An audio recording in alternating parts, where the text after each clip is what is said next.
Before we get started, if you're enjoying this content, you can do us a favor by subscribing to our YouTube channel and ringing the bell. That'll let the algorithm know that you like this content and it will help us produce more. Everybody likes to bet on themselves. The confident people who have good ideas, they like to bet on themselves. And there's no bigger bet you can place than to go start a company. Welcome to Honest Ecommerce, a podcast dedicated to cutting through the BS and finding actionable advice for online store owners.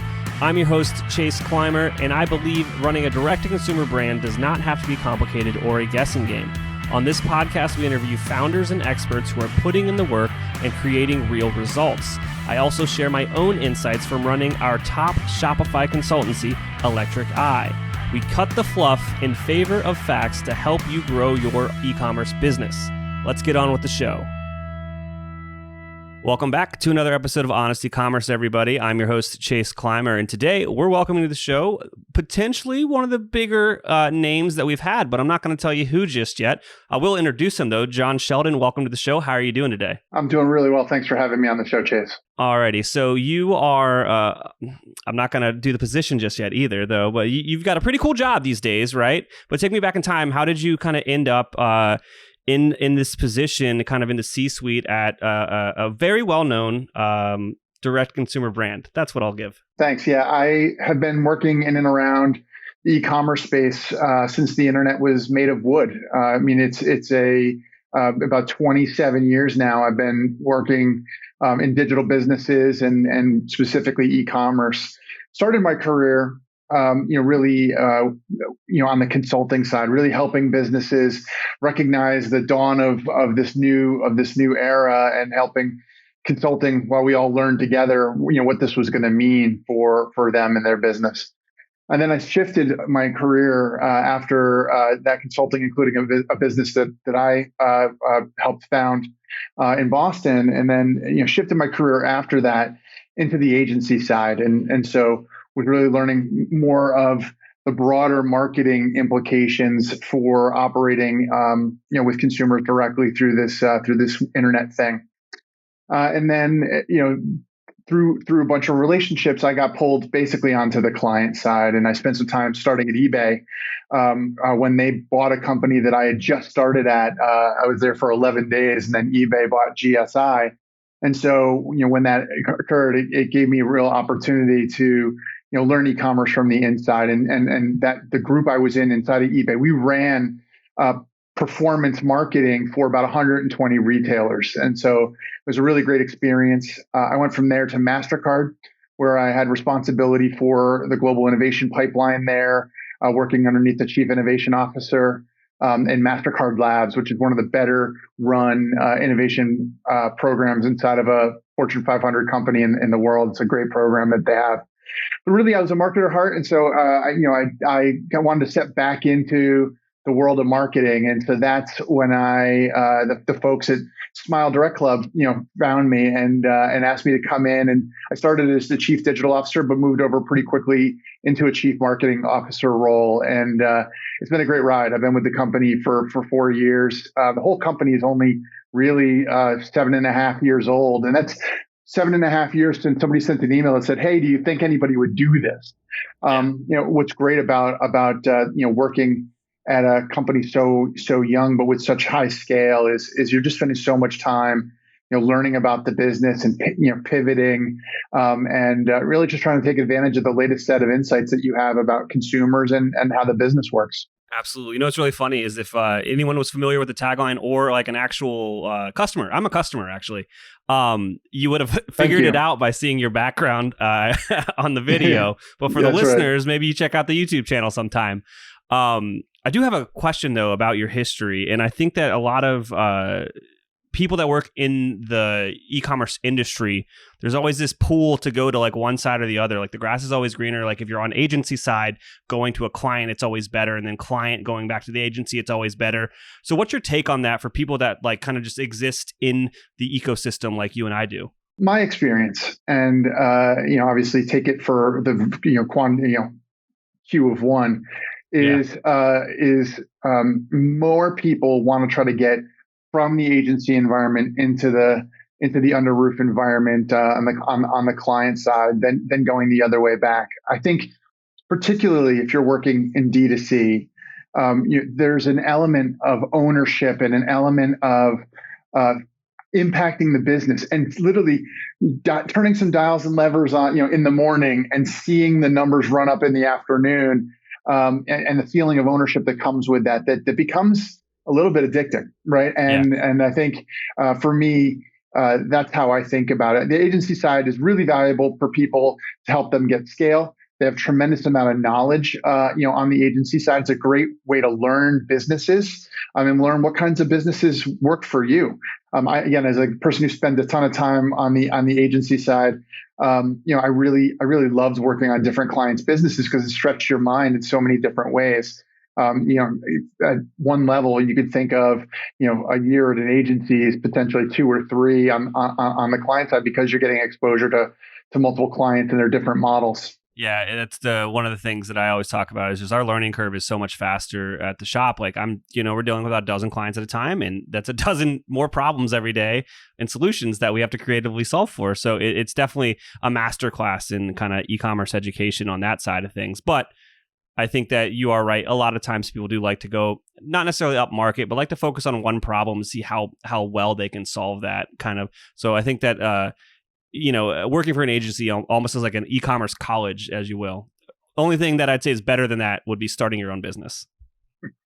Yeah, listen, being an entrepreneur is a great way to learn a lot about yourself, and obviously everybody likes to bet on themselves. Confident people who have good ideas, they like to bet on themselves, and there's no bigger bet you can place than to go start a company.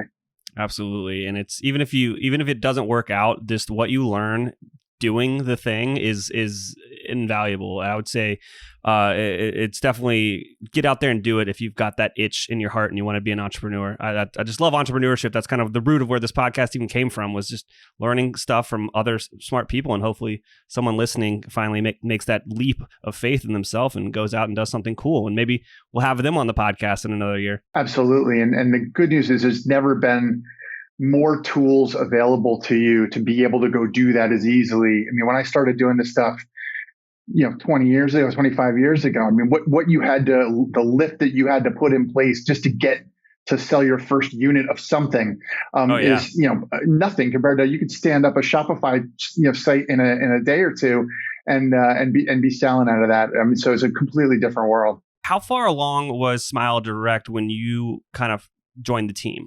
So the company had really been selling product for a little over 2 years when I joined, and I love the stage that the company was at when they asked me to come aboard, because there's the founders and the early management team were so awesome at being scrappy and testing and learning and being super agile.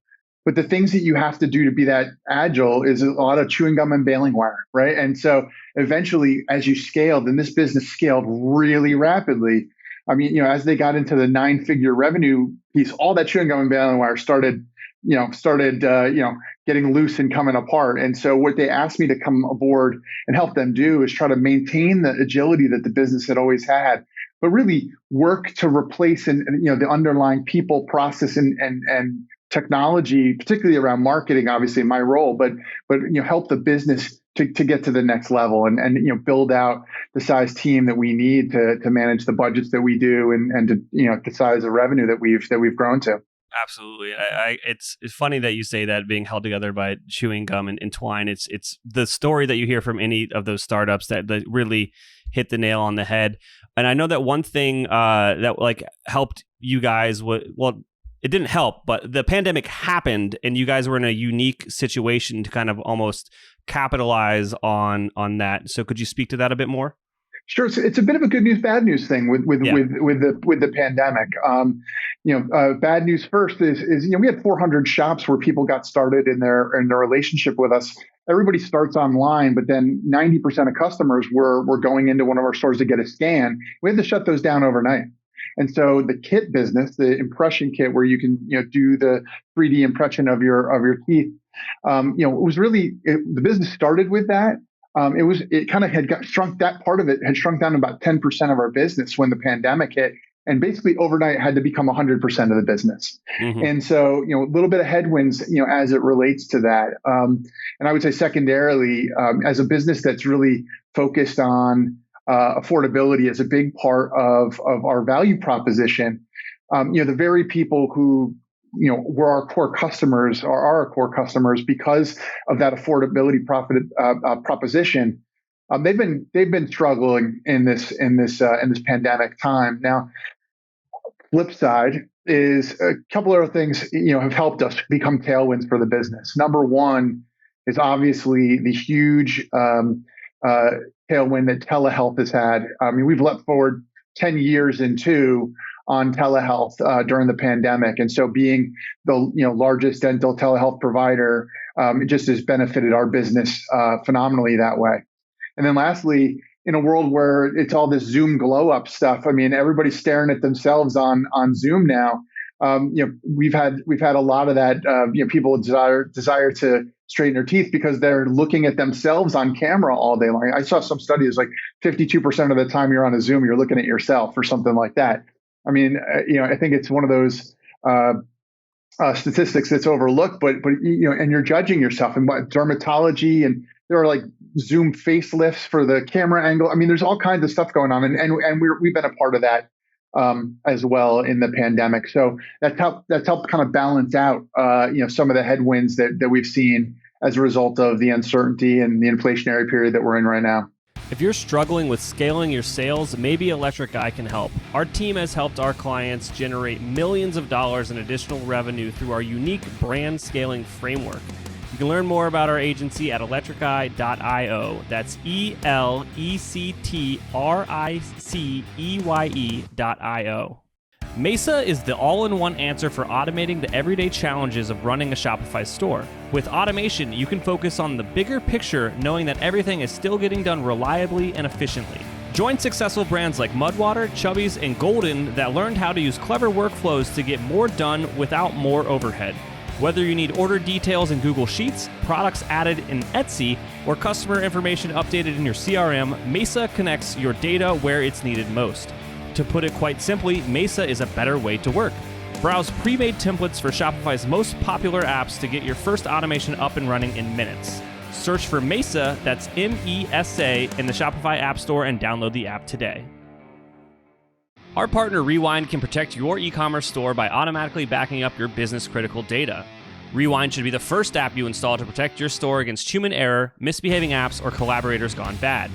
It's like having your very own magic undo button. Trusted by over 100,000 businesses, from side hustles to the biggest online retailers like Knix, Paul Mitchell, and Pampers. Best of all, visit rewind.com/honestecommerce to get your first month absolutely free. That's rewind.com/honestecommerce. Getting an online business off the ground isn't easy. So if you find yourself working late, tackling a to-do list that's a mile long with your 5th cup of coffee by your side, remember, great email doesn't have to be complicated. That's what Klaviyo is for. It's the email and SMS platform built to help e-commerce brands earn more money by creating genuine customer relationships. Once you set up your free Klaviyo account, you can start sending beautiful, branded messages in minutes thanks to drag-and-drop design templates and built-in guidance. And with e-commerce specific recommendations and insights, you can keep growing your business as you go. Get started with a free account at klaviyo.com/honest. That's KLAVIYO.com/HONEST. You know, it's funny. I have trained myself to pay very good attention to my guests on the show. So I don't look at myself much in the camera anymore, but you are right. There is a whole method to the madness behind my lighting setup and my camera choices for the show, because I'm on here recording a couple times a week to make sure that I'm presenting my best self to the world. And at one point, one of those choices I made was to make my teeth look a little bit better, mostly for me, but hopefully the watchers out there on the internet, calling people watchers is funny, but out there on YouTube enjoy it as well. I don't know. But no, it's a interesting kind of just the COVID in general and how it affected businesses of all shapes and sizes was like super interesting. But you guys did kind of come out ahead there, so that's a great way to kind of pivot on the fly. Luckily, as a old customer, I know that's how you used to do it back in the way. So at least you still kind of had that process in the playbook to kind of execute on when you needed to. We did. And actually, what's interesting, since the pandemic, right, we've reopened about 120 shops. I don't think we're ever going to get back to that 400 level. We probably overexpanded a little bit. And so we used the pandemic as an opportunity for us to evaluate, just how many shops are truly incremental in our business. So that was a good part of it. But interestingly, our business is now balanced about 50-50. So about half of people are starting with the impression kit, and the other half are going into the shop. So that's that tailwind that telehealth has had, and it's just given people so much greater comfort with starting treatment at home. It's always got to.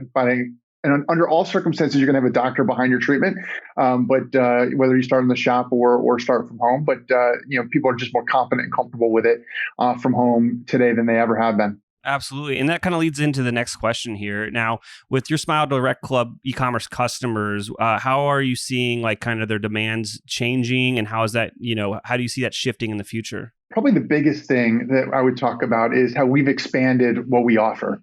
Right. And so the relationship with us now is deeper. When I got to the company, 4 years ago, I said, so, when people like Chase finish up after, they pull off that last aligner and we've straightened their teeth and it's this amazing brand hooray moment. What happens next? And they're like, wait, we have goodbye and say congratulations. I was like, no, as a lifetime value marketer, that broke my heart. And so I was so glad when we had plans to really expand with our oral care line. And so about 2 years ago and change, we launched our oral care line in retail and online in e-commerce, for our business. So, kind of our Amazon store, our own Shopify store with that oral care product, but as well as you can get it in 13,000 locations in the US and Canada. And for us, that's the whitening products. We have some teeth cleaning products and general oral health products as well, including a water flosser. And so, now, the relationship with customers is different because in many cases, even before they've straightened their teeth, they may have whitened their teeth with us. In fact, consumers that whiten their teeth are twice as likely to straighten their teeth. But also at the end, when we move from straightening to kind of the retainer mode, we have other elements that we can kind of throw in the basket, if you will, for them, including that great whitening product that show off your new straight teeth, or just the general oral care to kind of maintain the health of your smile. Yeah. And so we're kind of hitting people on both ends of the teeth straightening experience with a much longer lifetime value. Absolutely, and I know that.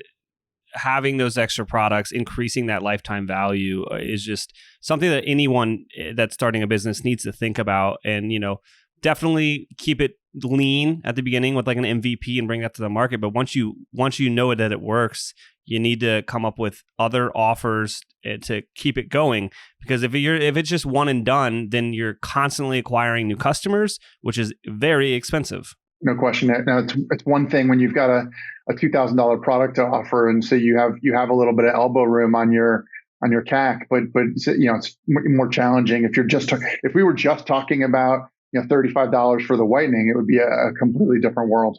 Now, for most marketers out there, Facebook, Google, iOS 14, all that stuff has been a fun thing to navigate. How has that impacted kind of how you guys see things over there at SmileDirectClub from more of a marketing perspective? Yeah, it really did impact our business. In fact, I think we are one of the, if not the first public company that started talking about the direct impacts of iOS 14.5 on our revenue and so it hurt us, right? I mean, we built our business at the beginning, on the back of paid social and specifically on the back of Facebook. And I think they took it hardest on the chin. I think that's well documented.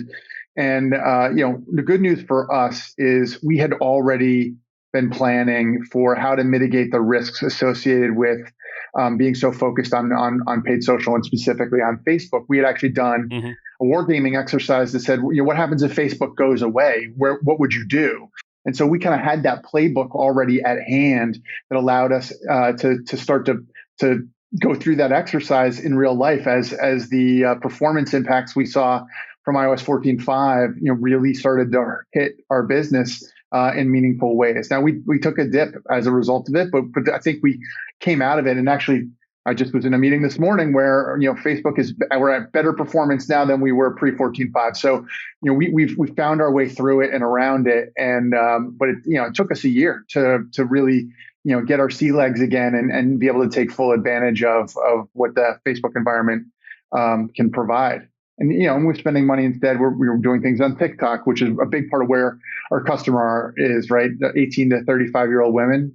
TikTok is a very popular place for them, and we're doing lots of other things as well. You've probably seen us on TV and many other places. Yeah, absolutely. I think that diversifying your marketing channels is definitely a step that most brands need to take. And I've seen it happen many times, and maybe not at the scale as you guys ran into with your spends on that particular channel, but a lot of people would tie their growth for their business to one key incentive. And I think your idea of like running that war games type situation of what happens when this goes away, you should have those conversations sooner rather than later. Yeah, no doubt. And that obviously the flip side challenge to that is, every new channel that you add is a new set of measurement. It's a new set of operational care and feeding that you have to do to keep that thing going. And obviously, then you're going to start to think about, how do I allocate my dollars between these channels, and how, is this apples to apples? And if you're using pixel measurement by way of example, it might both be claiming credit for sales. And so, what are your ways of navigating through the complexities of that measurement? Absolutely, attribution is just a whole other interesting thing, which we would probably have to have a whole other episode about that. But some of it is going with the truth of what the metrics say, and some of it's kind of you just take it on the chin because none of it is ever as accurate as you really want it, which is the unfortunate truth. Yeah, I won't get too deep on it, but we've spent most of my time at SDC, really coming up with and managing to a system that we feel confident in. Yeah. And it's taken us, some time to kind of just get to a place where we know I can look at this number and trust it. And that's how we're going to operate. And we've just done a lot of investment in the analytics side to kind of get to that place. Absolutely. I hope that a lot of people out there listening to this understand that it's you just have to trust the number at a certain point and move on with your day and start marketing.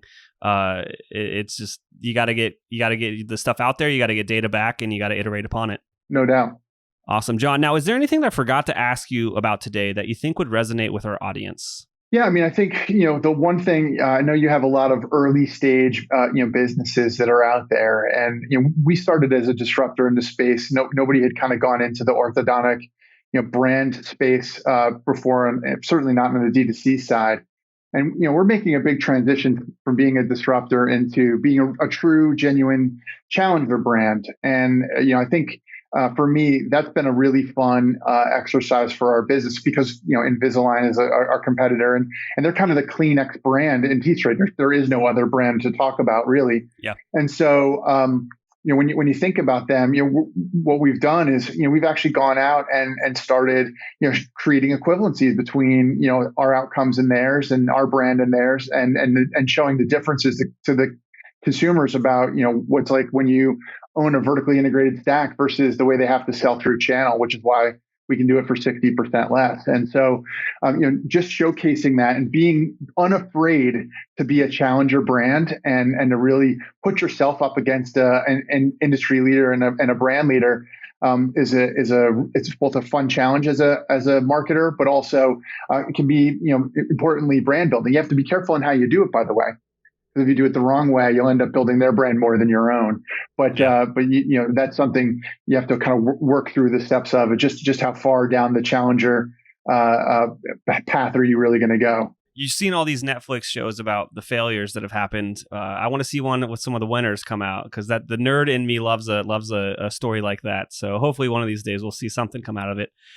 John, you've been amazing. Thank you so much for coming on the show and sharing with us. You got any parting words for the audience? Yeah, I mean, I would just back up what you said, which is if you've got a passion for something that you think you want to get out there and sell, and you think you can bring something unique in terms of the content and the way you present it, I'd strongly urge you to go ahead and do that. And it's very fulfilling. Absolutely. Thank you so much for coming on today, John. All right, Chase, thanks a ton. Cheers. All right. I can't thank our guests enough for coming on the show and sharing their knowledge and journey with us. We've got a lot to think about and potentially add into our own business. You can find all the links in the show notes. Make sure you head over to honestecommerce.co to check out all of the other amazing content that we have.